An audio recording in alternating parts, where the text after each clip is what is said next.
রয়ের যিনি এসছেন, প্রধান এসছেন, এটা নিয়ে প্রচুর স্পেকুলেশন দেখছি।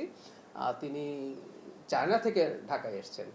সো এটা তার এক ধরনের সফর এবং আমাদের যে কাউন্টার পার্ট আছে তার সাথে বসবেন। এটা নিয়ে মনে হয় না সরকার যদি মনে করে সেই সফরের পর সেখানে কোনো একটা স্টেটমেন্ট সরকারের দিক থেকে হয়তো দেওয়া হবে, কিন্তু এটা নিয়ে স্পেকুলেশনের কিছু নেই। মানে অনেকে এমনভাবে করছেন যে গোপন, মানে সবাই সব জানেন, পত্রিকায় সব চলে আসলো, কিন্তু এরকম কথা লিখছেন। আমাদের কাছে একটা বিতর্ক আছে যে রাষ্ট্রের সার্বভৌমত্বের বিষয়ে রয়ের একটা বিতর্কিত ভূমিকা বাংলাদেশের বিষয়ে, তার হঠাৎ করে সফরটা কেন? এটা কোনো ব্যাপারই নেই। যেমন আমাদের যিনি গোয়েন্দা প্রধান আছেন তিনি তো ভারতে গিয়েছিলেন, তিনিও ভারতে গেছেন, তিনিও সফর করেছেন। একটা কথা আমি একটু ক্লিয়ার করতে চাই, জনাব ত্রিবেদী হাই কমিশনার কিন্তু তার বক্তব্যে এই কথাটা বলেছেন, যে কথাটা আমরা সব সময় বলি, যে আমাদের তো প্রতিবেশী পাল্টানো আসলে যাবে না, বন্ধু পাল্টানো যায়। এটা পররাষ্ট্রনীতিতে বলা হয় বন্ধু পাল্টানো যায়, কিন্তু প্রতিবেশী পাল্টানো যায় না। সো আমাদের তো আসলে এনগেজ করতে হবে, আমাদের নতুন করে আমাদের সম্পর্ক রিয়ালাইন, আমি বারবার রিয়ালাইনমেন্টের কথা বলছি, কারণ আগে যেভাবে ভারত বাংলাদেশের সাথে সম্পর্ক তৈরি করতে চেয়েছে, to some party or to some person, specifically একজন মানুষের প্রতি তিনি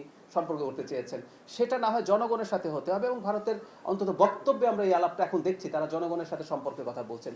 সুতরাং সেটা ভারতের গোয়েন্দা সংস্থা, আমাদের গোয়েন্দা সংস্থা, তাদের যেসব কাউন্টার পার্ট যারা আছে তাদের মধ্যে এনগেজমেন্ট, তাদের মধ্যে কথাবার্তা, এগুলো তো হতে হবে।